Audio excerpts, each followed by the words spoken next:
People who have worked at hotels during fan conventions. Which fan base is the most inconsiderate? Not fan conventions, but bodybuilder conventions are pretty messy. Everything is orange from spray tans. Bed sheets, towels, bathtubs, bath mats, floors. Pretty much everything is ruined.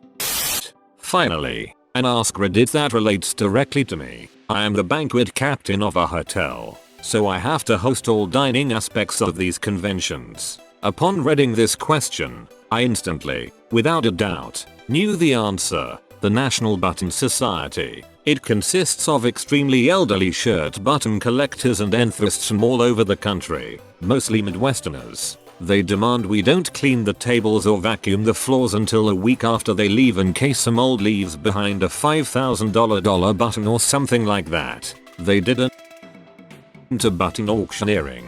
These old people demanded things from the hotel restaurant when they were closed, and then come to the banquet hall angrily looking for a free hot meal. They very rarely tip above 10% to the restaurant servers too, I've heard. They're just the dumbest, most inconsiderate, least self-aware methodicas on the planet. Just about any MLM Amway etc. group. They all make $1 million per year and will tell you about it all day long in an attempt to recruit you, but when it comes time to tip for something, they've misplaced their wallet.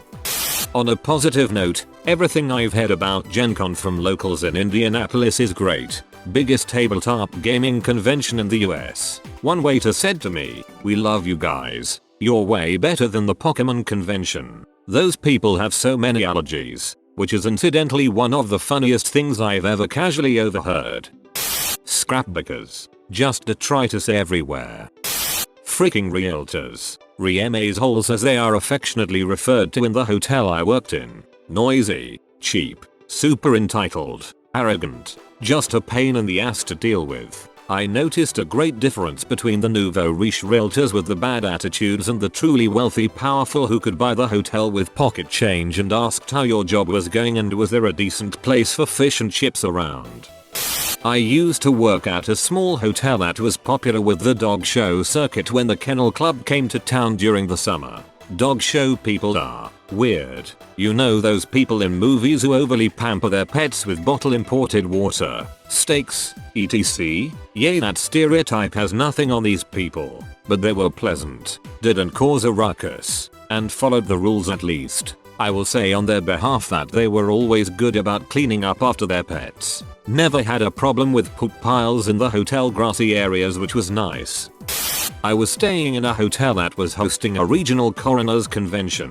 While doing work in this quiet little bar with my laptop, they piled in, ordering drinks for everyone, hitting on each other, talking about doing blowback at one of their rooms. One of them felt bad that I was trying to work. At this point I actually gave up and was having fun watching them. That he started buying me drinks and introduced me to one of the single detectives and kept trying to get us to go back to his room with another lady. Not sure if she was a detective or a coroner at this point. And drink tequila and do some blow. It was a hell of a time, I'll tell you that. TLD. I never knew coroners were such a lively bunch.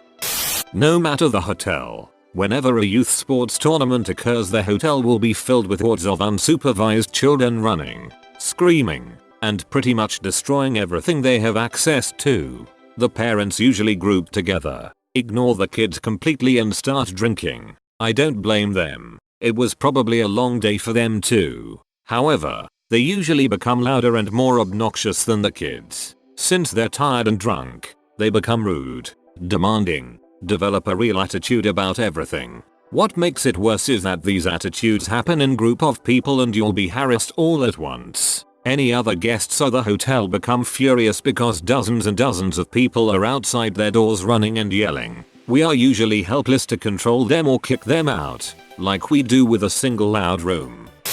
I've worked at a few conventions in my time. Star Wars fans are the best. Cheers, Peter Mayhew.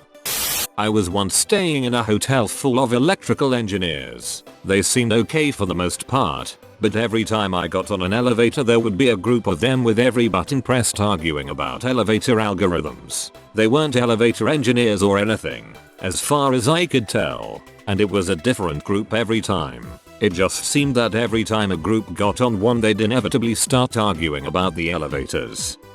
I work in a hotel restaurant right across the street from a convention center, so I see a lot of different convention crowds. My favorites so far have been the Magicians Convention and Comic Con. The Magicians are just super laid back and happy people. The worst crowd has been for the Joyce Meyer Convention. Rude, entitled, and bad tippers. I'm sure they're not all like this, but it was a bad experience. There are also several pyramid scheme type conventions that come through and those are just weird. No, I don't want to buy your magic lotion. I'm just here to wait on you. And please don't leave samples of your product instead of a tip.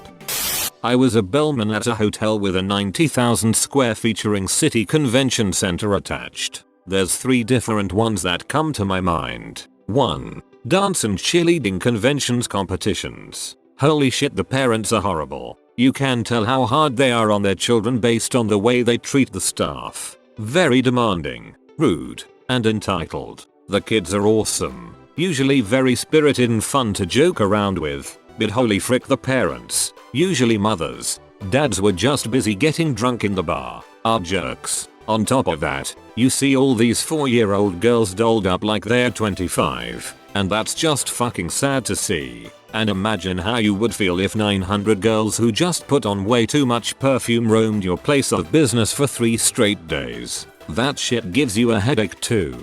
Hockey teams. Yes, specifically hockey. My hotel had a shitload of sports teams come through, but hockey was exceptionally bad. First, the equipment. I played hockey, so I know how it is. The equipment smells horrible, and the smell travels and lingers through the entire hotel. Second, the kids. They are loud as hell, are running and pushing each other the entire and they seem to think playing floor hockey in the halls at 1 AM is a generous thing to do. They damage the property, disrupt other guests, and generally wouldn't give a shit about anyone else. And third, the parents can't seem to control the kids, and when you tell their kids what to do, they will get defensive as fuck. 3. Multi-level marketing companies. Not only do you have to deal with a shitload of people with delusions of grandeur that tip like shit, but then while trying to do your job, you're having 300 people try and sell you on their bullshit. No, I do not want to buy into your stupid traveling business shit. I have enough going on in my life. TLDR. Dance cheer competitions and convention. Hockey teams. Multi-level marketing companies. At a resort for a few years, and the worst group we ever had was the CEO's daughter's wedding. They figured they owned the place, so they drank like fish, walked out on half their bar tabs, and generally trashed the place. On the other hand, we also hosted a Teamsters convention, and all stereotypes aside, they were the most polite and respectful group we ever hosted. 10/10 would invite those guys to a house party.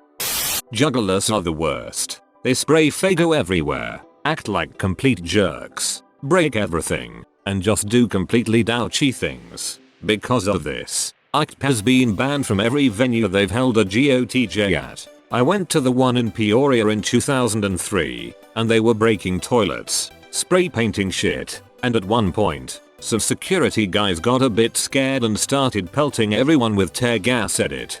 Thanks for the gold. Oddly enough, the best and worst groups I've worked with were both religious conventions. The worst was the Full Gospel Men's Choir. Really pushy. Tried to corner me and put me in the middle of a circular jerk prayer circle while I was trying to work, because they found out I was a young mother, was in my early 20s but looked younger. Just made me really uncomfortable. I didn't need to be saved. I needed to go restock the buffet, FFS. The Episcopalian group we had, on the other hand, was super chill. Nice people. Not one creepy vibe. This story doesn't quite fit the thread, but it's too good not to share. One of my childhood friends is extremely Catholic, as is her entire family. She got married about 2 years ago and they rented out a big chunk of a big hotel in DC for all the guests to stay in. The other half of the hotel was rented out by the Mid-Atlantic Leather and Fetish Convention.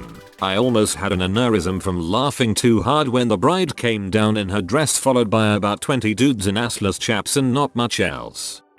Not really a convention, But Essence Festival in New Orleans is so bad that a lot of restaurants and retailers just close for the festival. It's pretty bad when closing your business is more profitable than keeping it open. I've also heard horror stories about the hotels from various people who have worked them. There have been times, more than one or two, where people have actually grilled food in their room using the bathtub and a bag of charcoal. Romance Writers of America. A bunch of 40-plus-year-old single, fat women with an endless list of complaints to get free stuff. One of the worst conventions I had the unfortunate pleasure to work with when I worked as a front desk clerk. One year, at the DEFCON Hacker Convention in Las Vegas, someone poured soap in the fountain so it was spewing bubbles the rest of the week. Also, they hacked the hotel Wi-Fi with a packet sniffer and projected it on a big screen, so you could see a stream of every image every person in the hotel was looking at. A few family photos popped up every once in a while, but 90% of it was just hentai porn. Yeah, we weren't invited back to that hotel. When I was younger, I was at a hotel that was hosting a gothic convention. I screamed and cried to my mother because I thought they were vampires.